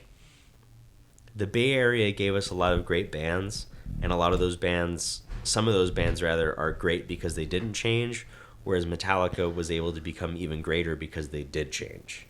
I don't think they did. That's the thing. Black Album, Load, Reload, yeah, Saint Anger. I just hear same old Metallica. It's like, unfortunately, and I hate to make this comparison. I'm probably going to lose fans for this, but it's like Breaking Benjamin. Breaking Benjamin has not changed their formula since they started. They made. Metallica has. Yeah, they went from it just- 8 it doesn't minute feel- long it thrash doesn't- metal songs to Metallica's 4 minute long. totally- All metal right. songs. I don't need the freaking gangbang over here of like, how dare you? What the fuck is wrong with you? Yeah, they became like a more modern Black Sabbath for 10 years. I liked I the can way see that. they evolved tastefully, I have to say. Okay, I agree with that. I agree they have evolved, but to me, it just sounds like same old Metallica. I mean, that's how I feel about it. I guess now at this point, like Load is what, 24 years old? Shit. Load, like the Load album is old enough to rent a car. Yeah, almost. it's old enough to drive your car after 8 p.m. Yeah, like. So I guess that maybe because of how time has happened, that's Metallica now. But like for a really long time, that was a huge departure. Well, speaking of around 24, again back to Machine Head, Burn. They are going on tour for the Burn My Eyes tour, which turns 25 next year. Bouncing Baby Boy. Yeah, and that's probably one of their premier records, right next to the Black that's like the one that put them on the map. On the map, and. It's gonna be a slobber knocker next year.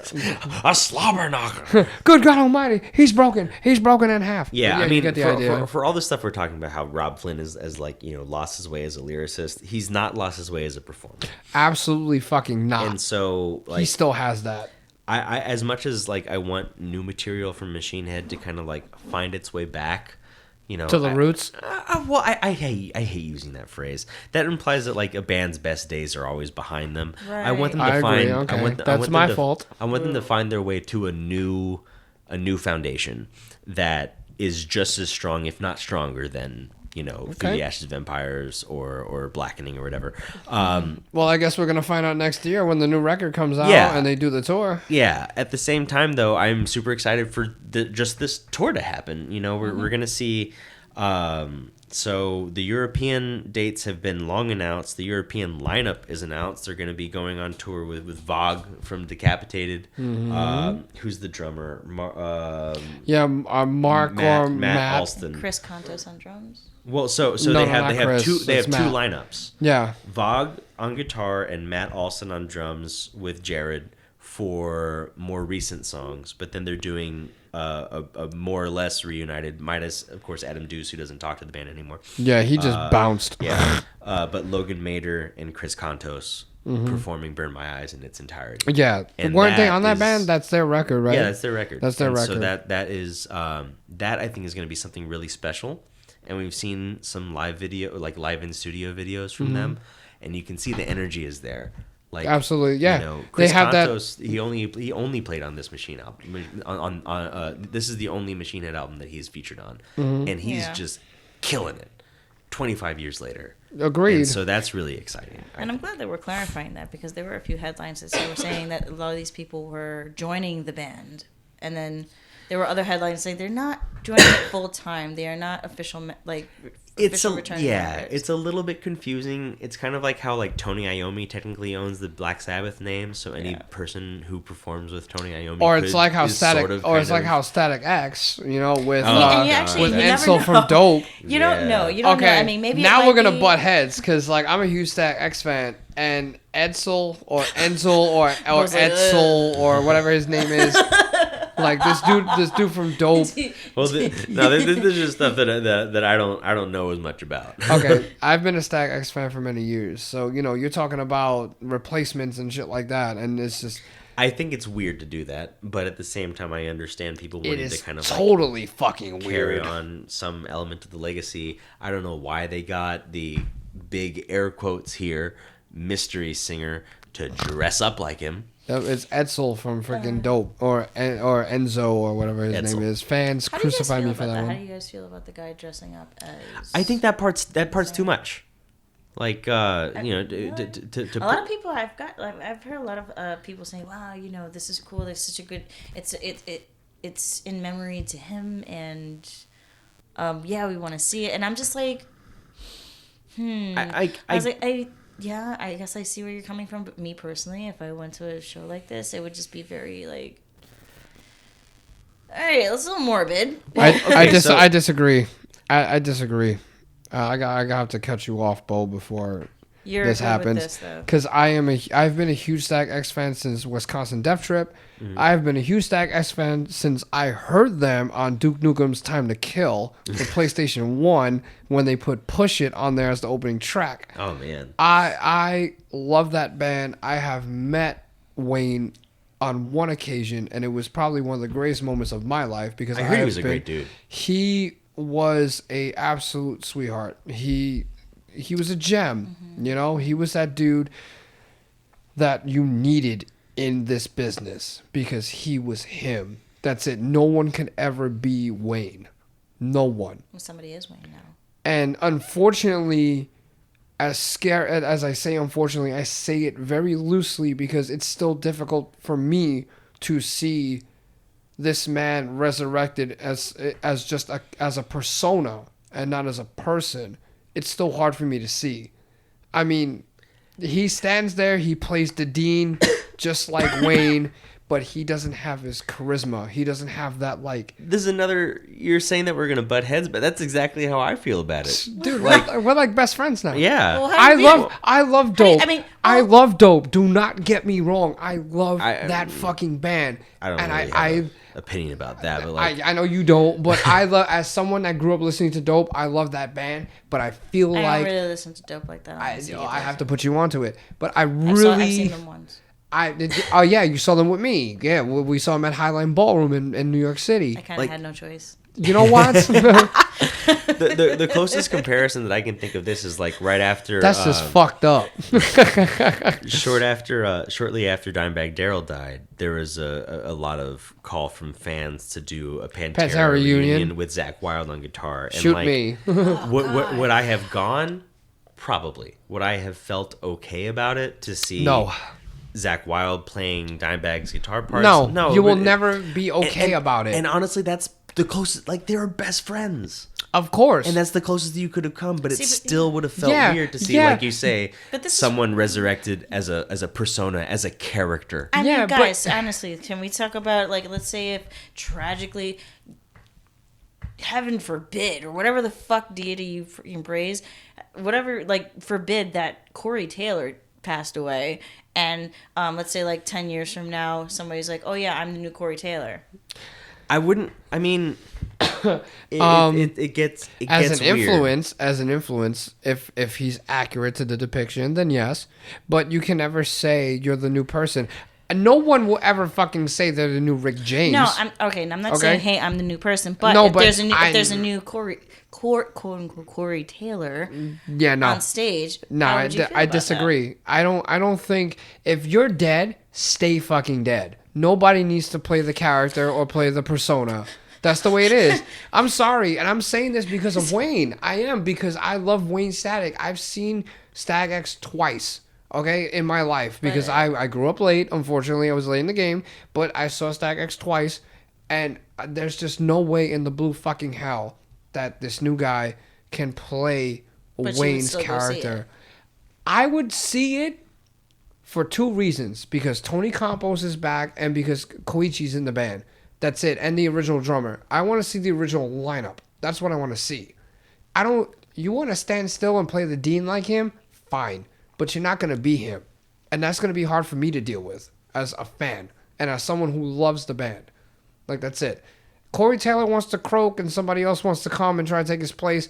Good fucking luck. You're not going to replace him.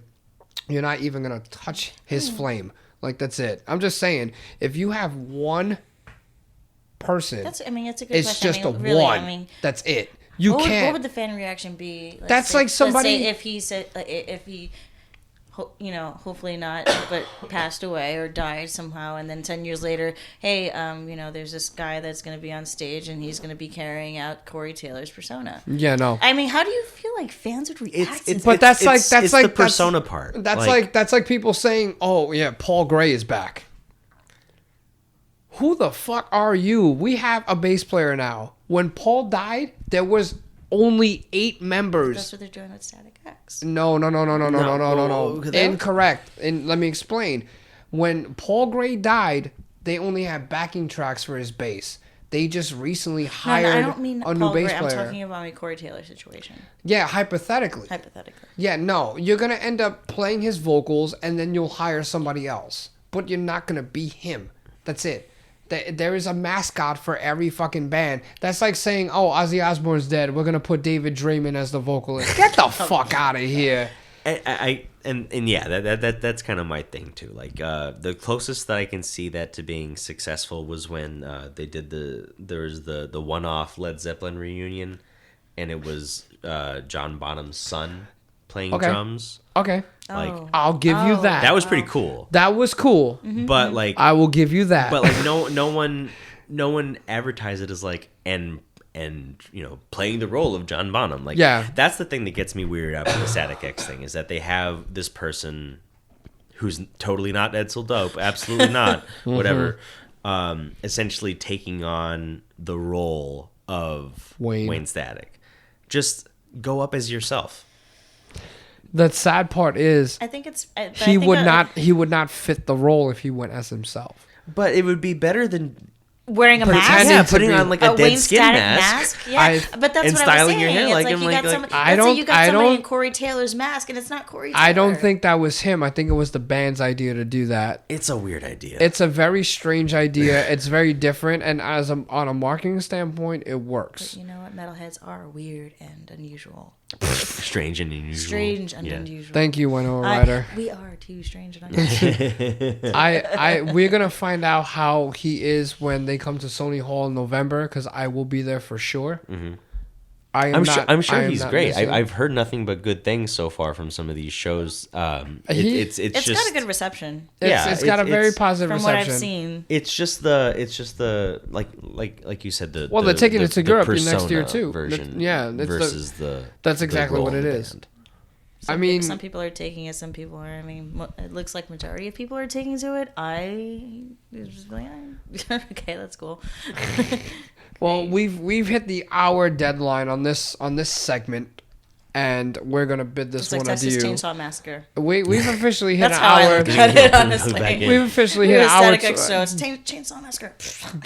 Rip your fucking face off. Face off. There we go. Okay, thank you. That was weird. That's okay. It's just the moonshine hitting Marissa, just like the